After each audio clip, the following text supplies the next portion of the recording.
नमस्कार, बहुत स्वागत आपका आधा दिन पूरी खबर में। मैं हूं आपके साथ सचिन पाटिल और मैं हूं आपके साथ नदीम अहमद। तो चलिए बिना देरी के बुलेटिन की शुरुआत करेंगे और मिडिल ईस्ट जंग की बात सबसे पहले करेंगे। अमेरिका, इजराइल और ईरान के बीच जारी युद्ध को 1 महीने से ज्यादा का समय हो गया है और ये खत्म होने का नाम ही नहीं ले रहा है।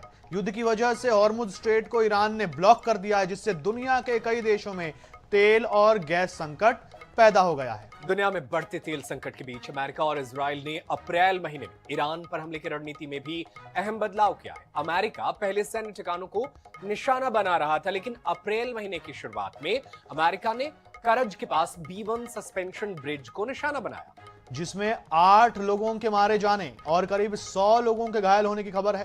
वहीं ईरान का दावा है कि यह पुल पूरी तरह नागरिक उपयोग के लिए था। वहीं ईरान ने भी टीट फॉर टैट की बात कहते हुए जवाबी कार्रवाई करते हुए हैफा, तेल अवीव और आसपास के इलाकों पर मिसाइल और ड्रोन हमले किए हैं।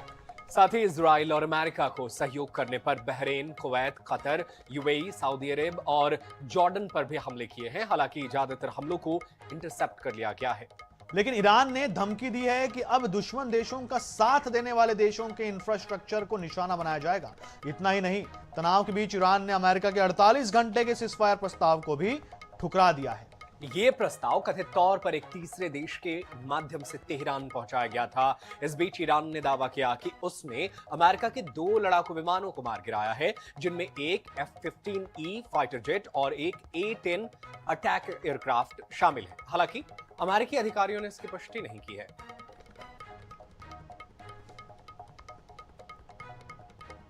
तो लगातार अमेरिका, इजराइल और ईरान का युद्ध अपने चरम पर है और हाल ही में ईरान ने अमेरिका के F-15E फाइटर जेट को मार गिराया, जिसके 2 पायलटों में से एक को तो रेस्क्यू कर लिया गया, लेकिन एक पायलट अभी भी ईरान की जमीन पर मौजूद है, जिसकी तलाश अमेरिका कर रहा है। लेकिन दूसरी तरफ ईरान भी उस अमेरिकी पायलट की तलाश कर रहा है और तलाश कर उस तक पहुंचाने वाले सेना के हवाले करने वालों को उचित इनाम देने का भी ऐलान किया है।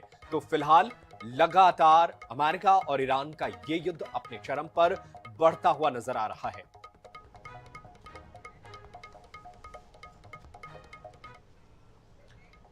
नेता रामावतार जग्गी हत्याकांड मामले में अमित जोगी ने अब सुप्रीम कोर्ट का दरवाजा खटखटाया है।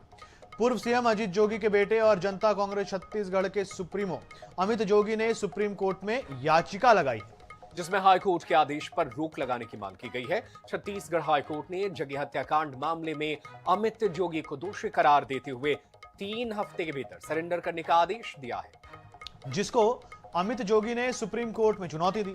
आपको बता दें कि 4 जून 2003 को एनसीपी नेता और कोषाध्यक्ष रामावतार जग्गी की गोली मारकर हत्या कर दी गई थी। इस हाई प्रोफाइल राजनीतिक हत्या की जांच सीबीआई ने की है। साल 2007 में रायपुर की विशेष अदालत ने 28 लोगों को उम्र कैद की सजा सुनाई थी, लेकिन सबूतों के अभाव में अमित जोगी को बरी कर दिया गया था। अब विशेष अदालत के फैसले को पलटते हुए बिलासपुर हाईकोर्ट ने अमित जोगी को दोषी करार दिया है। जोगी के सुप्रीम कोर्ट रुख करने से अब शीर्ष अदालत के फैसले का इंतजार करना होगा। अमित जोगी ने सुप्रीम कोर्ट में अब याचिका लगाई है। उन्होंने लोअर कोर्ट की हाईकोर्ट के आदेश पर उन्होंने रोक लगाने की मांग की है और यही उनकी याचिका में है। 4 जून 2003 को रामावतार जग्गी की हत्या हुई थी और यह पूरा मामला उसी हत्या से जुड़ा हुआ है। यह एक राजनीतिक हत्याकांड था। एनसीपी के कोषाध्यक्ष थे रामावतार जग्गी उस वक्त और हाई प्रोफाइल राजनीतिक हत्या की जांच सीबीआई ने की। बिल्कुल, अब अमित जोगी जो है सुप्रीम कोर्ट की शरण में पहुंच गए हैं ताकि उन्हें कोई राहत मिले, क्योंकि हाई कोर्ट ने उन्हें 3 सप्ताह के भीतर उन्हें सरेंडर करने का आदेश दिया है। हाईकोर्ट के आदेश पर अब रोक लगाने की मांग को लेकर के वो सुप्रीम कोर्ट का रुख कर चुके हैं। अमित जोगी को बिलासपुर हाईकोर्ट ने दोषी करार दिया है, 3 हफ्ते के भीतर सरेंडर करने को कहा है, लेकिन अमित जोगी अब इस पूरे मामले में राहत की उम्मीद के साथ सुप्रीम कोर्ट पहुंचे हैं। दरअसल रामावतार जग्गी एनसीपी के बड़े नेता थे जिनकी हत्या कर दी गई थी और इसी मामले में अमित जोगी की मुश्किलें हाईकोर्ट के फैसले के बाद एक बार फिर से बढ़ गई है।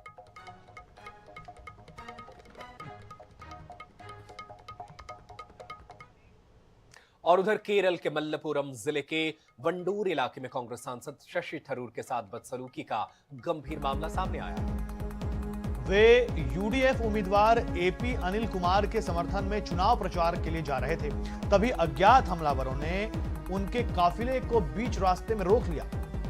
जानकारी के अनुसार 2 कारों में सवार करीब 8 लोगों ने थरूर की गाड़ी को घेर लिया और आगे बढ़ने से रोक दिया।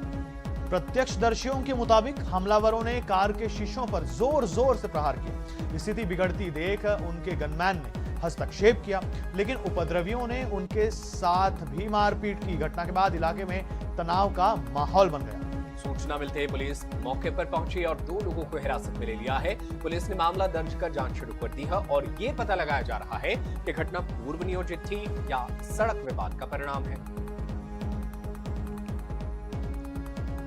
केरल में विधानसभा चुनाव चल रहे हैं और विधानसभा चुनाव में अपने सहयोगी पार्टी के उम्मीदवार के लिए प्रचार करने के लिए पहुंच रहे थे शशि थरूर, लेकिन रास्ते में ही उनके काफिले पर हमला कर दिया गया। अज्ञात हमलावरों ने सांसद की गाड़ी रोक दी, गनमैन के साथ भी मारपीट की है। इसके बाद से इलाके में तनाव फैल गया। जानकारी मिलते ही आनन फानन मौके पर स्थानीय पुलिस पहुंची और पूरे मामले की जांच पड़ताल शुरू कर दी गई है। बिल्कुल, देखिए 2 आरोपी हिरासत में लिए गए हैं और शशि थरूर कांग्रेस सांसद वे प्रचार करने के लिए वहां गए थे अपनी पार्टी के सहयोगी पार्टी के उम्मीदवार के लिए, और तब उनके काफिले पर रास्ते में हमला हो गया। अब ये जांच का विषय है कि भाई ये कोई राजनीतिक हमला था या तो फिर रोड रेज का कोई ये मामला है। तो चुनाव की प्रक्रिया के दौरान ये हिंसा का मामला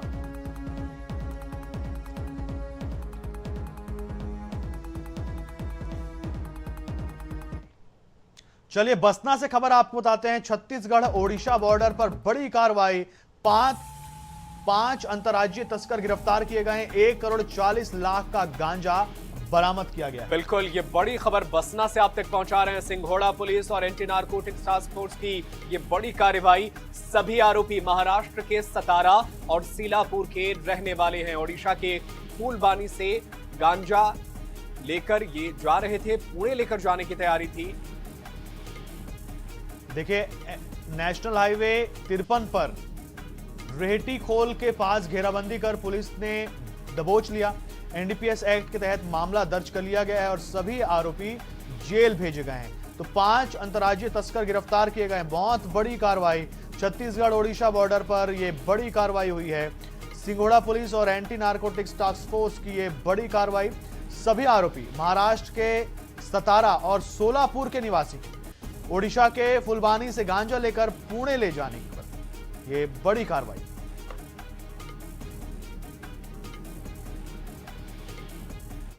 और चलिए इस बीच एक और बड़ी खबर से आपको अपडेट करते हैं। राजनांदगांव से बड़ी खबर है। क्रशर खदान में हादसा हुआ है।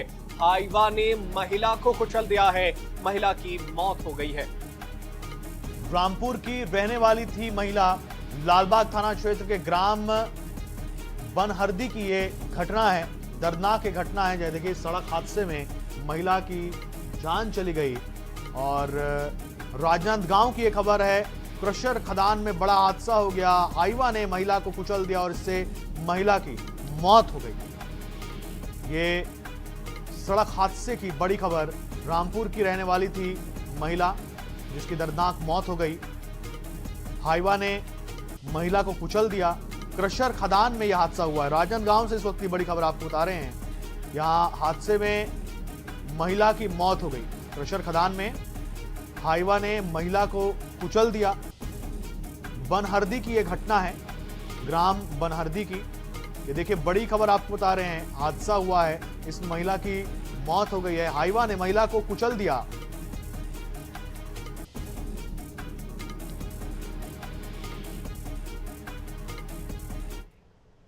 झाबुआ जिले का थांदला, जहां एक गैस रिसाव ने पूरे इलाके में हड़कंप मचा दिया। दरअसल जिले के गैस फिल्टर प्लांट में तकनीकी खराबी के चलते क्लोरीन गैस का रिसाव हुआ। रिसाव के बाद इलाके में तेज बदबू फैल गई और देखते ही देखते अफरा तफरी का माहौल बन गया। इस घटना में प्लांट के कर्मचारी और आसपास के लोग प्रभावित हुए हैं। 49 मरीजों को अस्पताल में भर्ती कराया गया है। वहीं 20-25 लोगों को सांस लेने में तकलीफ और घबराहट की शिकायत है। घटना की सूचना मिलते ही प्रशासनिक अमला तुरंत मौके पर पहुंचा। इंदौर से एक्सपर्ट टीम जांच में जुट गई है और स्वास्थ्य विभाग घर घर सर्वे कर रहा है। बिल्कुल, ये तस्वीरें झाबुआ से आप तक पहुंचा रहे हैं, जहां गैस फिल्टर प्लांट में केरोसिन गैस का रिसाव हुआ, जिसके बाद से तुरंत मौके पर टीम पहुंची और जिन लोगों को सांस लेने में तकलीफ हो रही थी उन्हें अस्पताल पहुंचाया गया। इलाके में तेज बदबू से अफरा तफरी की स्थिति बन गई। कर्मचारी और आसपास के लोग इससे प्रभावित हुए हैं। 49 मरीजों को अस्पताल में भर्ती कराया गया है। फिलहाल सबकी हालत स्थिर है। 20 से 25 लोगों को सांस लेने में दिक्कतें आई थी। तो ये तस्वीरें झाबुआ की है, जहां पर गैस रिसाव और इसके बाद से तुरंत टीम मौके पर पहुंची और रेस्क्यू ऑपरेशन शुरू किया गया। सीमो कमलेश जी जायसवाल हमारे साथ मौजूद है। सर, अब क्या स्थिति है? क्लोरीन गैस जो रिसाव हो रहा था। हाँ, स्थिति तो नियंत्रण में है कि क्लोरीन गैस जो था लिक्विड हो रहा था उसको पानी के टैंक में डाल दिया गया और स्थिति नियंत्रण में है। अच्छा, अब कोई सी डरने वाली बात अभी नहीं? किसी को डरने वाली बात नहीं है। इसके लिए मैग्नेटिक एक्सपर्ट टीम भी आई थी, उनने भी इस बताया है कि अब रिस्क वाली बात नहीं है।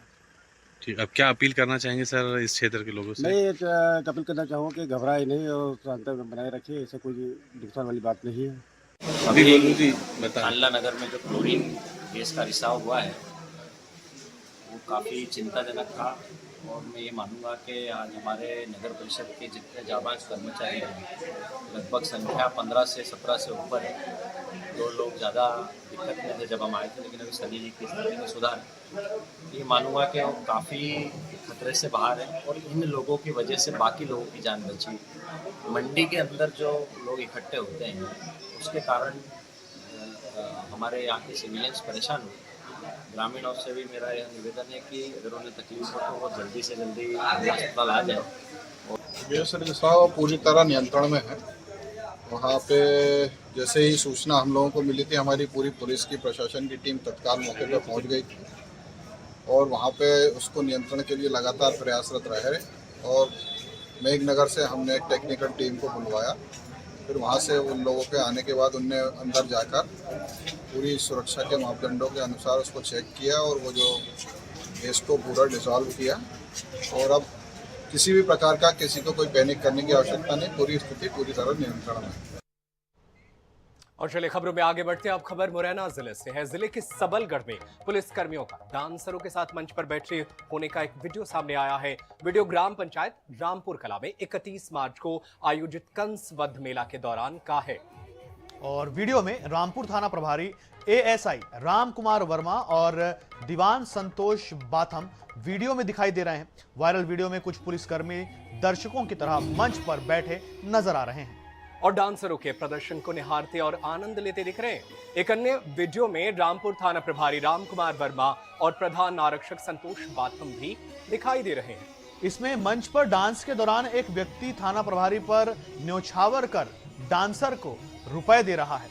वीडियो को पुलिस की छवि धूमिल करने वाला बताया जा रहा है। तो बिल्कुल यह हैरान करने वाली तस्वीरें मुरैना से सामने आई है, जहां देखिए बार बालाओं का डांस चल रहा है और पुलिसकर्मी इस दौरान वो मंच पर नजर आते हैं और पैसे लुटाते नजर आते हैं। तो ये नर्तकियों के संग पुलिस डांस करती नजर आ रही है, पैसे लुटाते नजर आ रही है। मुरैना की ये तस्वीरें हैं।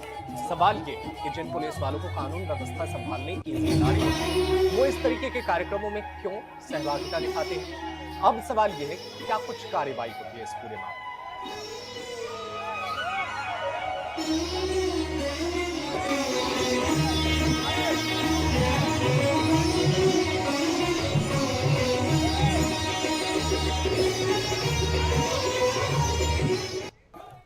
हाल ही में हुए कक्षा 5वीं और 8वीं की परीक्षा के परिणाम ग्वालियर में बेहद चिंताजनक रहे हैं। जिले के 87 स्कूलों में एक भी छात्र पास नहीं हो पाया, जिसमें 39 सरकारी स्कूल भी शामिल हैं। इनमें 17 ऐसे स्कूल हैं जहां केवल एक छात्र उपस्थित था और वे भी परीक्षा में असफल रहे। शिक्षा विभाग ने बताया कि छात्र और अभिभावक 15 अप्रैल को पुनर्मूल्यांकन के लिए आवेदन कर सकते हैं। वहीं पिछड़े परिणाम वाले स्कूलों के खिलाफ नोटिस जारी करने की प्रक्रिया शुरू कर दी गई है। अधिकारियों का कहना है कि इससे शिक्षकों और स्कूल प्रशासन को जवाबदेह ठहराया जाएगा और शिक्षा स्तर में सुधार सुनिश्चित किया जाएगा।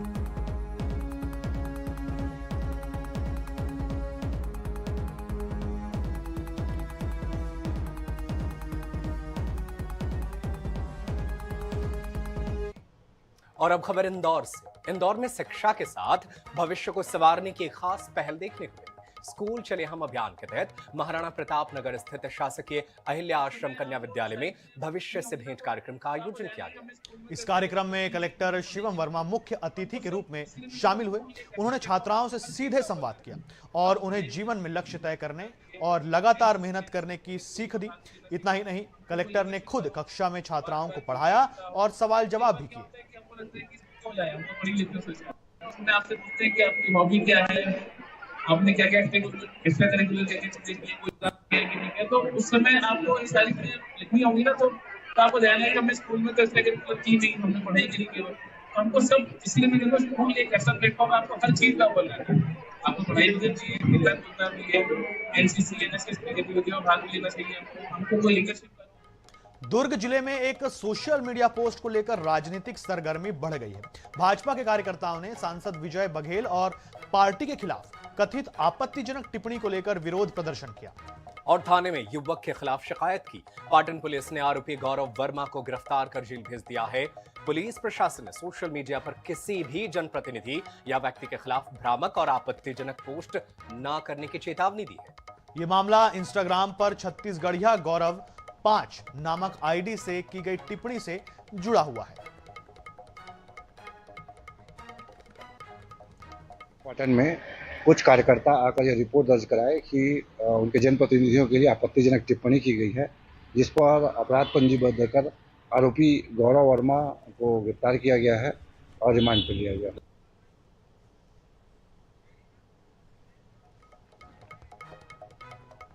और सेवानिवृत्ति के 12 साल बाद भी पीएफ और पेंशन भुगतान में देरी पर छत्तीसगढ़ हाईकोर्ट ने सख्त रुख अपनाया। संबंधित विभाग को 8% वार्षिक ब्याज के साथ राशि का भुगतान करने का आदेश दिया है। फैसले से देरी में ग्रेजुएटी पीएफ पाने वाले कर्मचारी को बड़ी राहत मिली है, जो प्रशासनिक लापरवाही के कारण बकाया राशि पाने में देरी का सामना कर रहे थे।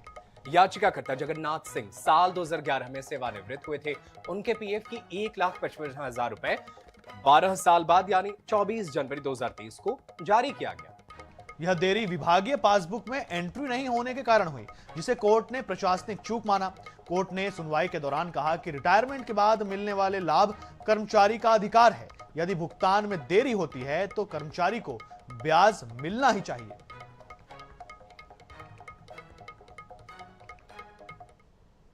अगर याचिकाकर्ता को पैसा उनके विलंब से मिलता है, जबकि उनकी सेवानिवृत्ति से जो भी होता है, तो उसमें उनको ब्याज का अधिकार है और 8% ब्याज दर के हिसाब प्रति साल के हिसाब से मेरे क्लाइंट को ब्याज राशि देने का आदेश किया है शासन को। जशपुर में संदिग्ध परिस्थिति में छात्रा का शव मिला है। खेत में कॉलेज की छात्रा का शव मिला है। बिल्कुल, ये बड़ी और अहम खबर आप तक पहुंचा रहे हैं। जशपुर से लोयला कॉलेज कुनकुरी की थी छात्रा। मौके पर पहुंचे पुलिस ने मामले की जांच पड़ताल शुरू कर दी है। नारायणपुर थाना क्षेत्र के 4 भट्टी की ये पूरी घटना है। बिल्कुल, देखिए इलाके में सनसनी फैल गई है। छात्रा का शव मिला है। ये नारायणपुर थाना क्षेत्र के 4 भट्टी की ये घटना है। संदिग्ध परिस्थिति में छात्रा का शव मिला है और ये कॉलेज की छात्रा है। कॉलेज में लोयला कॉलेज कुनकुरी की ये छात्रा थी जिसका शव मिला है। अब पुलिस ने जांच शुरू कर दी है।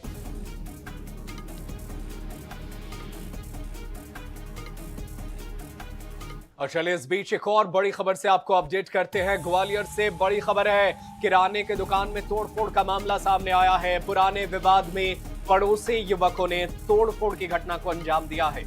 3 युवकों ने लाठी डंडे से तोड़फोड़ की है। घटना का सीसीटीवी फुटेज भी सामने आया है। गिरवाई थाना क्षेत्र का ये पूरा मामला है। फुटेज भी आपको दिखा रहे हैं। गिरवाई थाना क्षेत्र का ये पूरा मामला है। ग्वालियर की ये खबर है जहां किराने की दुकान में तोड़फोड़ की गई है। पुराने विवाद में इस घटना को अंजाम दिया गया, अपराध को अंजाम दिया गया। पड़ोसी युवकों ने ही ये तोड़फोड़ की है। 3 युवकों ने लाठी डंडे से तोड़फोड़ की। इसका फुटेज भी सामने आया है। ये फुटेज हम आपको दिखा रहे हैं।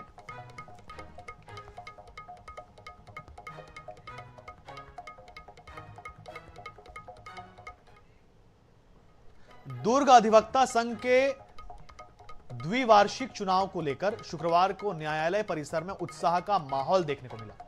अब तक संघ के पंजीकृत 3200 अधिवक्ताओं में से 1701 ने अपने मताधिकार का प्रयोग किया। सुबह 9 बजे से मतदान प्रक्रिया शुरू हुई, जो शाम 5 बजे तक चलेगी। शुरुआत में मतदान की गति धीमी रही, लेकिन कुछ घंटे बाद में अधिवक्ताओं की संख्या बढ़ने लगी। सभी बूथों पर अच्छे खासी भीड़ देखने को मिल रही है। चुनाव में 17 पदों पर 64 प्रत्याशी अपनी किस्मत आजमा रहे हैं। मैं प्रेसिडेंट के लिए लड़ रही हूँ और 4 बार पहले जीत चुकी हूँ और स्टेट पार्टी पहले वाइस चेयरमैन रही हूँ। इसमें हमारे यहाँ योजना नहीं होती है, हमारे यहाँ पे एक परिवार होता है और परिवार को लेकर हम लोग काम करते हैं।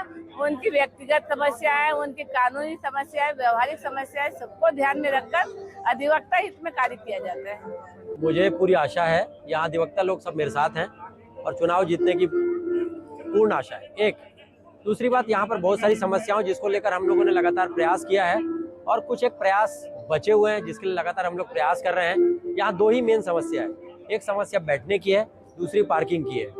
एडवोकेट प्रोटेक्शन एक्ट के लेकर हमने शासन से बात किया, वो भी बहुत जल्दी हल हो जाएगा। उसी समस्या को लेकर मैं 5वीं बार इस लगातार चुनाव मैदान में। कितने प्रत्याशी आप इस चुनाव लड़ रहे होंगे? यहाँ टोटल 64 प्रत्याशी है, सभी पदों में है। 1701 वोटर हैं, मेरे पद में 3 प्रत्याशी। कोरबा से बड़ी खबर है, जूस की दुकान में बर्फ में मिला मेंढक। चौपाटी संघ ने की कड़ी कार्रवाई की मांग। सोशल मीडिया में वीडियो वायरल हो रहा है। धन्नू बर्फ फैक्ट्री से ये बर्फ लाया गया था जिसमें मेंढक मिला है। देखिए कितनी बड़ी लापरवाही है। धन्नू बर्फ फैक्ट्री से ये बर्फ लाया गया था और ये बर्फ जूस की दुकान में गया और जूस को ठंडा रखने के लिए हम बर्फ का इस्तेमाल करते हैं और उस बर्फ में मेंढक मिला है। बिल्कुल, ये हैरान करने वाली खबर है। देखिए गर्मी का मौसम है और लोग जो है ठंडा जूस पीने के लिए दुकानों पर जाते हैं और जाहिर सी बात है कि बर्फ जो है बेहद अहम होता है ठंडे जूस, ठंडे पानी के लिए। लेकिन उस बर्फ में मेंढक हो तो सोचिए लोग कितने जो है परेशान होंगे। तो सोशल मीडिया पर यह वीडियो वायरल हो रहा है जिसमें मेंढक मिला है। देखना है कि अब पुलिस प्रशासन जो है, खाद्य विभाग इस पूरे मामले में क्या कार्रवाई करता है। जब जूस की दुकान बर्फ के अंदर मेंढक मिलेगा तो ऐसे में लोग जो ठंडक की उम्मीद में दुकान पर आते हैं उनके लिए बेहद हैरान करने वाली ये खबर है। अध्यक्ष रवि वर्मा, मैं आप लोग बताना चाहता हूँ पूरे चौपाटी से, आप पूरे कोरबा लोग बताना चाहता हूँ, ये सुभाष चौक का बर्फ है, इसमें आधा मेढक जमा हुआ है, धन्नू बर्फ कार्नर। तो आप कोरबा लोग सभी को बताना चाहता हूँ कि इस दुकान से कोई भी बर्फ नहीं खरीदे, ठीक है। और अपन वीडियो बना के डाल रहे हैं, खाद्य विभाग तक भी पहुंचाएंगे इस बात को कि ये बर्फ कौन सी फैक्ट्री से आ रहा है। और आधा दिन पूरी खबर में आज के लिए इतना ही। लेकिन आना 24/7 पर लगातार जारी है खबरों का सिलसिला। आप देखते रहिए आना 24/7। दोनों को दीजिए इजाजत। नमस्कार।